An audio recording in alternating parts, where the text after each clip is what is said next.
Hi friends, আমার নতুন blog ভিডিওতে আজকে থাকছে এসি পরিষ্কার।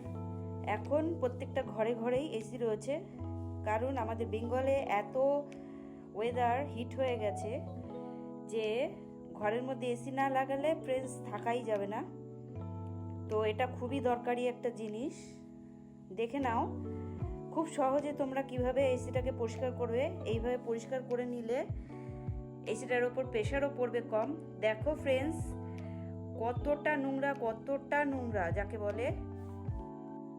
ঘরে তোমরা একটা ডাস্টার নিয়ে নেবে, যে ডাস্টার থেকে যাতে কোনো র্যাশ বা রুয়া যেটাকে বলে সেটা যাতে না ওঠে, ওইটাকে নিয়ে নেবে। আমি একটা গেঞ্জি নিয়ে নিয়েছিলাম, পুরনো স্যান্ডো গেঞ্জি, সেটা দিয়েই পরিষ্কার করেছি।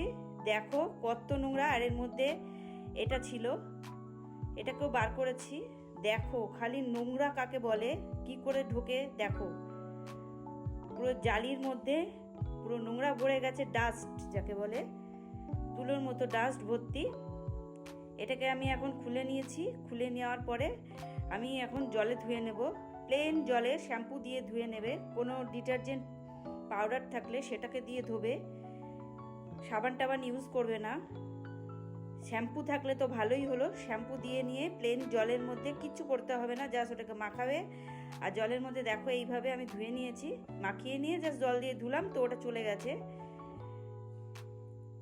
খুব সিম্পলভাবে, কোনো টেনশনের কিছু নেই। একবার ভালো করে দেখে নাও ভিডিওটা, তোমরাও ঘরে করতে পারবে।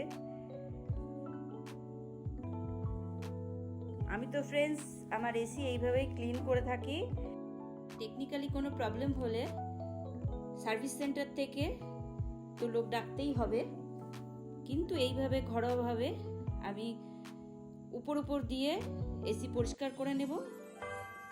আর এর এয়ারটা খুব ফ্রেশ বেরোয়।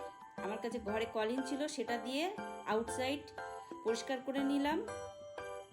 ফ্রেন্ডস, এইভাবে ঘরে তোমরা এসি পরিষ্কার করে নেবে, দেখবে খুব সুন্দর এয়ার পাচ্ছ, হাওয়াটা পুরো ক্লিয়ার থাকবে। ভিডিওটা ভালো লাগলে লাইক, কমেন্ট আর সাবস্ক্রাইব করে দিও।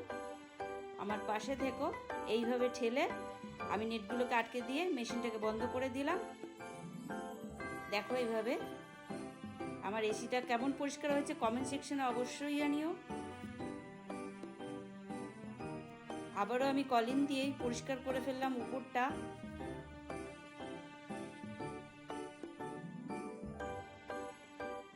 ফ্রেন্ডস, টাটা, দেখা হচ্ছে নেক্সট ভিডিওতে।